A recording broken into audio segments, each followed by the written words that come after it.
This podcast contains adult themes, explicit language, and the kind of conversations your browser history would rather forget. Listener discretion is advised, and curiosity is highly encouraged. Pawn for thought. Pawn for thought. Pawn for thought. Pawn for thought. I could beatbox if you want.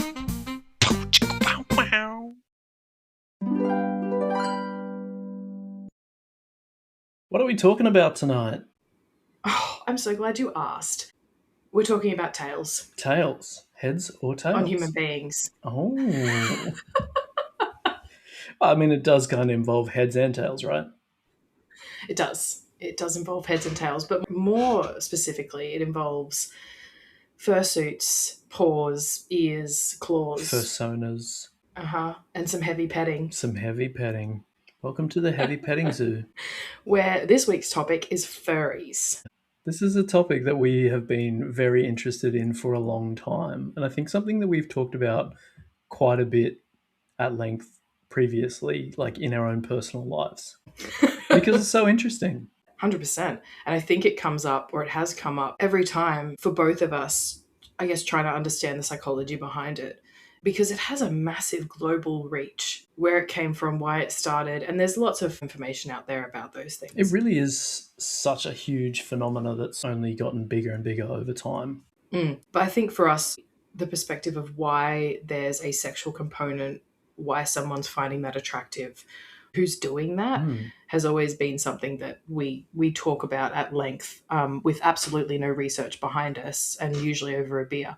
So it's really nice to add the research this time. I agree. And the research was actually super interesting, and I think I learned a lot.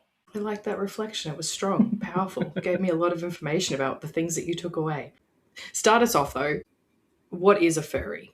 Well, I mean, if we're talking about it in a general sense, people know furries as people who like to dress up in essentially animal costumes and get together as a community dressed up in different costumes, different animals with different personal aspects, I guess. And it's considered to be an anthropomorphic interest, which means essentially that they're animals that are given human traits. So things like walking on two legs, talking, using human language, wearing clothes, and also having other things like human emotions, jobs, and also their own homes. Sounds like they're doing better than me as an adult, honestly. Honestly, it is quite appealing. Yeah. They get a home and a job and a wardrobe. So the secret is, in this economy, you just have to become a furry and you can get a home. Amazing. For some people within the furry community, it's a way of expressing art form and creativity. It really is kind of like a chance to reinvent yourself through your animal persona or your fursona, as we'll talk about. So there's a few different types of terms or different types of furries. Did you find the same thing I did around this, where there's like 4? I'm actually keen to hear what you found, because the only ones that I can remember were Therians, which is someone who identifies as a specific non-human animal on a deep and integral level. So it's essentially a personal identity and not so much a choice or a hobby for them. So somebody who really embodies being a furry on a full-time basis, essentially. What I found was there's types of furry characters. So, and I'm going to butcher this so bad. Kemonomimi. How do you spell that? Kemonomimi. And what is it? You want me to say it again? That's No. this is animal cruelty, Matt. Stop it. So they're humans with some animal features. Kemonomimi will have animal ears, horns, wings, or a tail, but otherwise they're a normal-looking person. So it's just like adding, I guess, and also probably financially more affordable. Then there's the kimono, spelled Kemono, not to be confused with the traditional Japanese clothing. They're animals that walk, speak, and dress and act like humans, but their animal base is usually a mammal or avian character, so their features can be distorted to better fit manga proportions. But fur and skin colors generally stay true to the real animals. Okay. Interesting. I found another one that was Right. called Otherkins, and essentially it was Okay. an umbrella term that included Therians, but an Otherkin identifies as non-human, but not necessarily as a real animal. So if a Therian identifies as a wolf, which is a real animal, obviously, then an Otherkin might identify as something like a dragon or an angel or some sort of other fictional character, but still falls under the furry category, I guess. Underneath, I guess, the idea of a furry are all these different subtypes of what you could be. There's also scalies. So they're based on animals with scales. I Surprise. mean, it's in the name, right? Was it? So fish, snakes, crocodiles, lizards can include dragon-based anthropomorphic character designs. There you go. So similar to what you were talking about just now. And they're not as humanoid. And then the other one I've got is personas, which is the animals created to show off the creator's personality. So there's a lot more freedom with the colors and the styles. So you could have a non-traditionally colored wolf with horns or pink foxes with wings. So more representative of how you feel about yourself. It's kind of like an animal mashup. You create your own animal or character based on how you feel you express yourself. I like that. If you could pick a animal to be your persona. Oh, yeah, I've already thought about it. Oh my God, have you? Okay, tell me. Thought I was coming up with like a great question here. I'd be an echidna, for sure. Please explain. Please explain. I just think that there'd be a really fun animal to be, and you get to have these 6 spikes all over your back, and you're like super cute, and you have a big long nose, and you can use it for like poking stuff. You thought about this in a sexual way. I can already tell. You were like, Yeah, 100%. I want my nose to be that long so that I can use it as a second appendage. And mainly for eating ants too. Like I really love ants and termites, so there's that. How do you think you'd manage your spikes in partnered sex? It's a good question. I hadn't considered that too much. Because I reckon I'd be the top, so I wouldn't really have to be too worried about spiking anyone. Actually, could you turn around and I'll take you from behind? Pierce me out. Bottom for me, my little anteater. I'm thrilled that we finally get our opportunity to audition for the Manosphere with our own version of How to Chase a Tail. So watch out, Louis Theroux, here we come.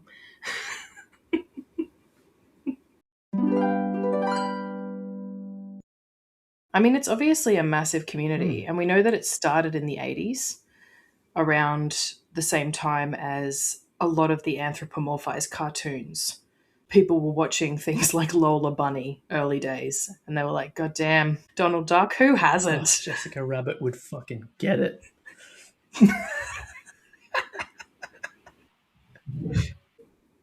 Yeah, so it started in the 80s. There's obviously a massive community that's built around it. And there's no official number of people, but the global estimate of people who engage in some kind of activity within the furry community is around 2 million people. That's a lot. Yeah, it's a lot. So they have conventions called like Anthrocon and Midwest Fur Fest that they've listed in the research that it can attract up to 17,000 people a year. Yeah, and the thing that I found really interesting about that is they kind of talked about the different ways that people might enter this community is either through attending these sorts of cons where they go and dress up as whatever their persona is, and then there's also the online aspect. But it seems as though people who attend the actual conventions or cons as they call them tend to be the older demographic of the community. That's so interesting. And I think part of the reason that this was theorized was because to actually be able to create your own fursuit or to go to a convention, you have to be able to afford to do that. Yeah, actually, I did read something about that. So again, this is research we found online, but the majority of the community will most likely own tail, ears, paws, and maybe that's it, because that's fiscally achievable. Yeah.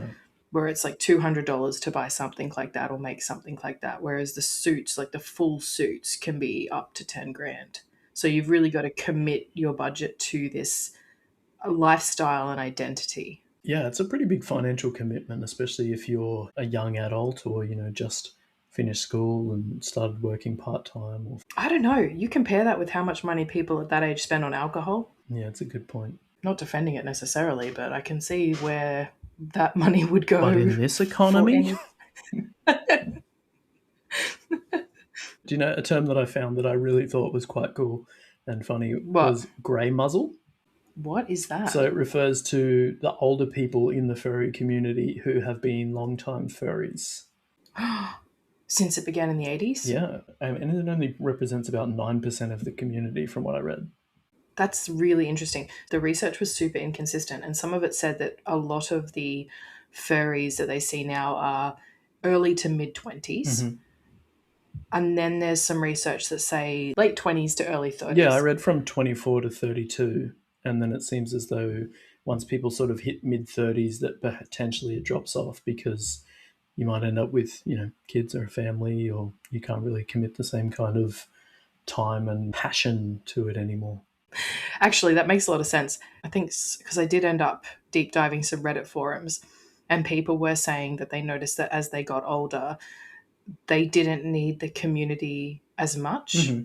And I guess their sexual interests evolve. So when they're younger, you've got like those hyperfixations, your hormones are fluctuating, you get turned on by basically everything. Yeah. And so while you're exploring that and you're building your community and you're building your identity, it can be really useful. But as they got older, they found things outside of the community that helped them make more sense of who they were. Something that I read was that people in the furry community are far more likely to be completely honest and transparent about their sexuality than what people not in the furry community are. The research that I saw was that within the furry communities, there's likely to be a 20 plus times higher concentration of trans and gender diverse people, which means that there's obviously a substantial number of furries that are gender diverse or identify as non-binary, gender fluid, agender, or genderqueer, and that it is probably one of the most affirming and accepting of gender diversity, which I think is really lovely. Yeah, that's so nice. I feel like it sounds like a really nice community to be a part of, honestly. There is a website called Fur Science, and if you go looking at it, it will give you research done by people in the furry community on the furry community. So passion project on passion project, which is amazing, considering, like we said, it's pretty inconsistent. There are about 10 to 15% of people that self-identify as being on the autism spectrum, but that is not everyone, obviously, because we've got a significant number of people who were not diagnosed or haven't sought a diagnosis at this point, which means that number could actually be quite a lot higher.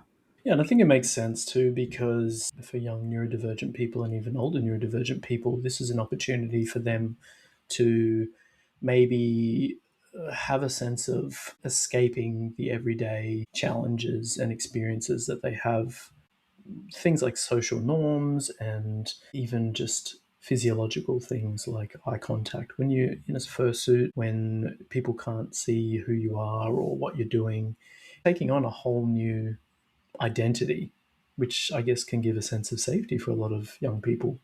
And there's this theory of if you want to be another person or a version of yourself, if you want behavioral change, sometimes we, fake it to make it, but the idea that we give ourselves a goal to work towards. And some people who've done research into the furry community and these identities have found that pretending that they have an alternate version of themselves who's way more confident and fun and outgoing and funny and touchy and all of these things, that creation of the ideal self allows them to kind of practice until eventually we see sometimes they age out of the furry community. Like we were saying, you hit your mid-30s and maybe you don't need that anymore because you've had practice in a safe space.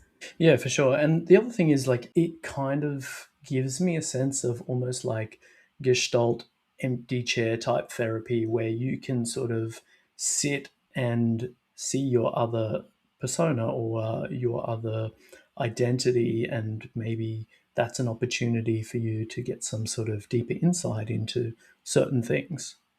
I love that so much. I thought you were just like blankly staring at me for a second, like, what the fuck are you talking about? And then you were like, not at all. I was enjoying it. I was listening to you speak and I'm like, it's just oh, the yes, you're so therapist in me right. coming out. You're welcome. Yeah, I Your appreciate feelings you. are Appreciate valid. that. Yeah, thank you. My valid feelings of awe and wonder. Oh, nailed it. Funny.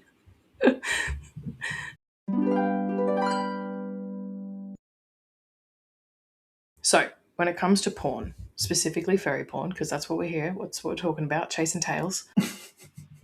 But I think mostly I found people with the little ears and the little tail and the little mitts, and they were just masturbating. There was a lot of solo content.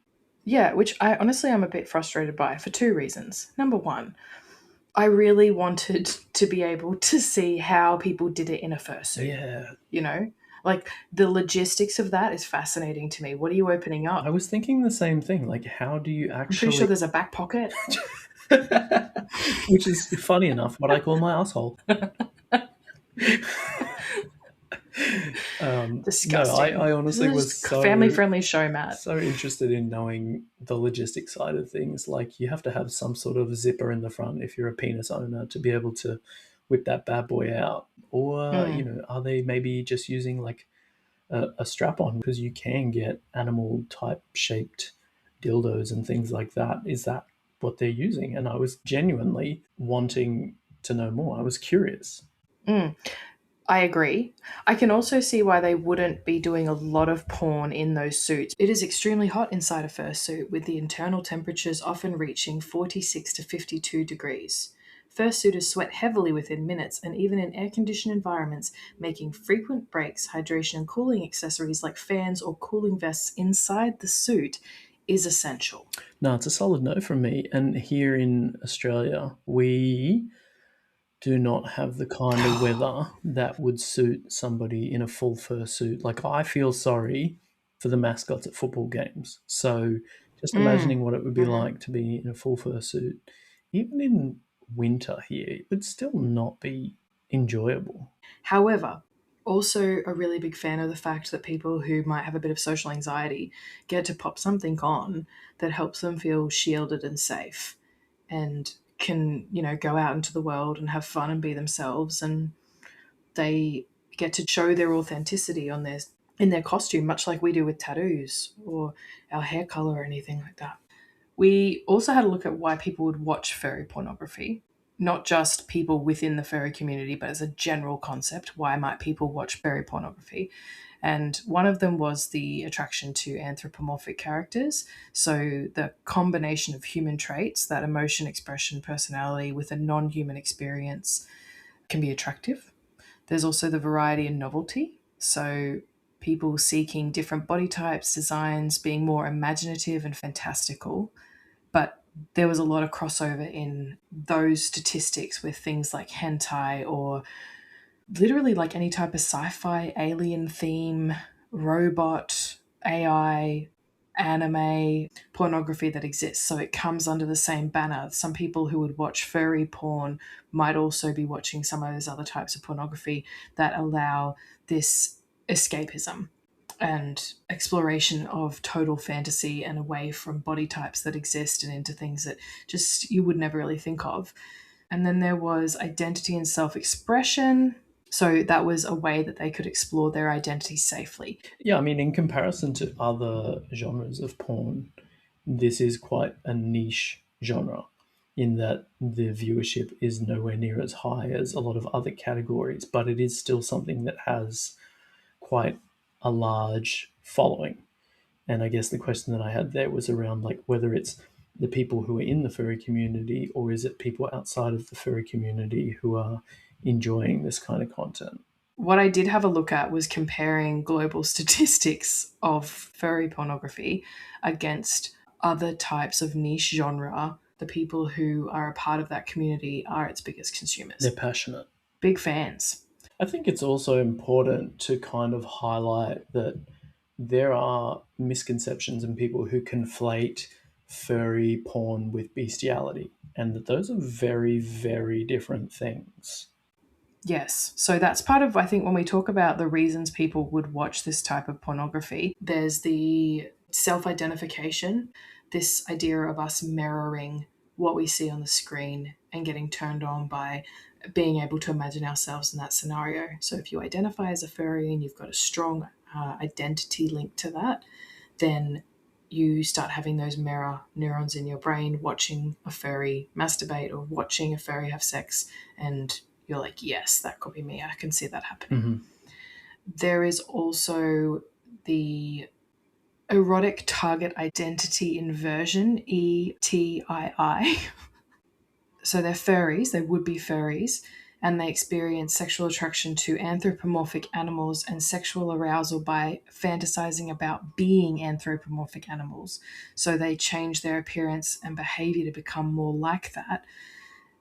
What that means is they imagine themselves similar to autogynephilia, where we get turned on by our own genitals and the look and, sound, smell of our own genitals.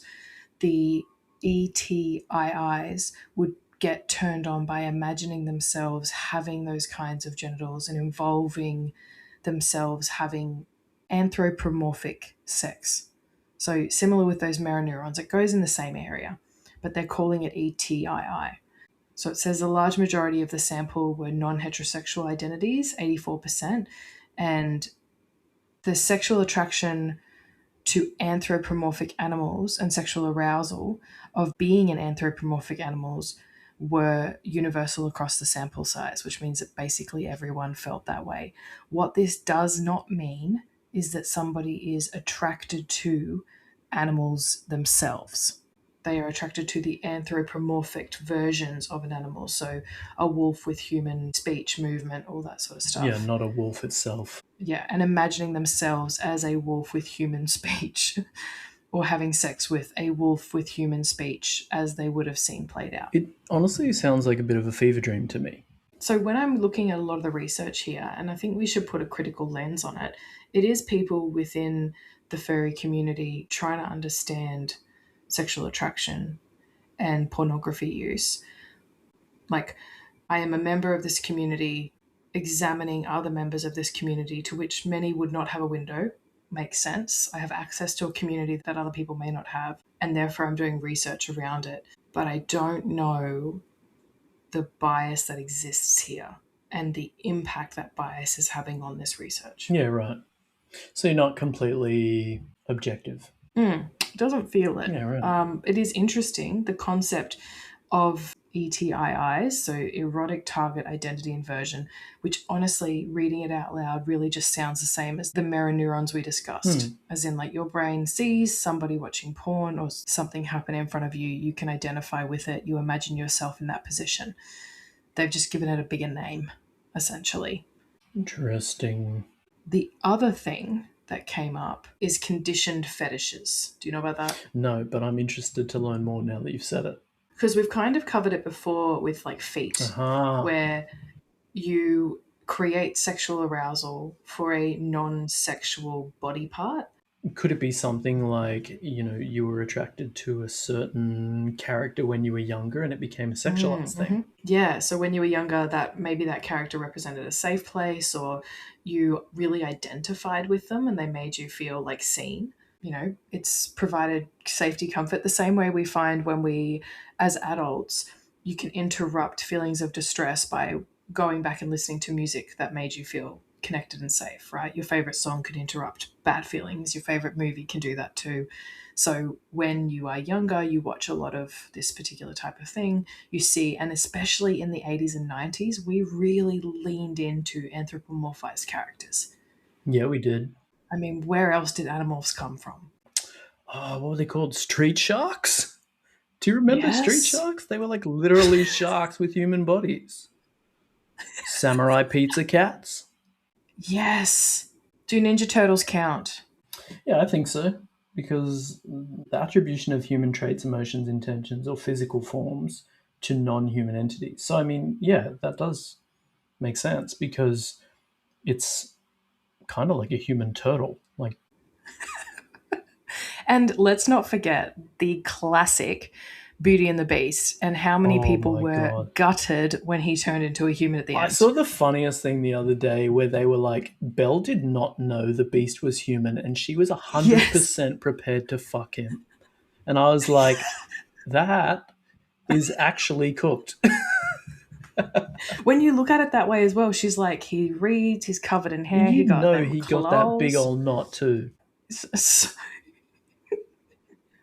Even as a child, I remember him turning into a human being and I was like, ew. You were better as a beast. Fuck off with your big nostrils. Give me back this hairy dude that likes books. And my interest in men was formed. It's too interesting of a topic and there's not enough information and there's not enough people we can ask. No. I also just want to be 100% clear. We are in no way yucking anyone's yum. Like, we 100% love and support this community and think that it's just so interesting to see how diverse it is and all of the nuances that come along with it. And one of the big things that's obviously come out of there is research for people who have an interest in being a furry and identify as one, that it has really good impacts on mental health because it provides a safe space to explore gender identity, personality, self-expression, create friendships, practice social skills. Like, this is a great little place for people to inhabit. And I think a big part of, what actually makes furries is the community. It's not the porn, it's not the sex, it's not the erotic art. It's the actual community behind it, the exploration and expression of identity. If it is something that you would like to be a part of, there is different avenues that you can look into, which might include things like Reddit communities, furry meetup groups, websites and apps like meetup.com, FetLife, or other sort of kink fetish type sites where you could meet people that are already in the community and may open up avenues for you to be able to find ways to engage and to be a part of it. It's worth just having a bit of a Google and seeing what comes up because it's quite a widespread community. So you might be closer to some furry friends than you think. Post-nut peer support. Post-nut peer support. Post-nut peer support is where we come together as a community, pardon the pun, to troll through the internet porn site of your choosing's best comments as a community to really bring back that supportive spirit.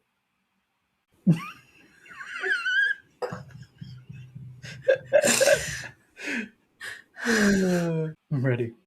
Okay, fursuit couple mating in the woods. The comment is, I like how the cameraman is filming it from the perspective of a pervert. This is answering my question on the how, though. Furry babe gets fucked doggy style. This is giving doctor's surgery to me. It kind of reminds me of... Yeah, the vet. It's the vet. The furries at the vet. Oh, my God. This music is awesome. I was dancing while masturbating. I'm just picturing like somebody fucking raving and jerking off at the same time. And the comment is, you got my dick harder than I rock. Oh my God. This is my favourite. So they're both hyenas. Obviously there's a smell. The mouse is sniffing both of them, but he's got his nose blocked. And it says, the comment, in real life, all female spotted hyenas got pseudo-penises that function much like actual penises. They use them to dominate other hyenas and to pee, but they function as female reproductive organs as well. At this point, some real David Attenborough type shit. Right? Just came to jerk off, but instead you got educated. Well, not that you came to jerk off and instead you got educated. I mean, you came to jerk off and you were like, I've been ripped from my fantasy because of the inaccuracies I'm seeing. And I cannot sit quietly while this happens. There's so much injustice. I have a need. to educate my people about this. Let them know. If they're going to animate, do it fucking properly. I don't know how you find this content, but I am honestly in awe.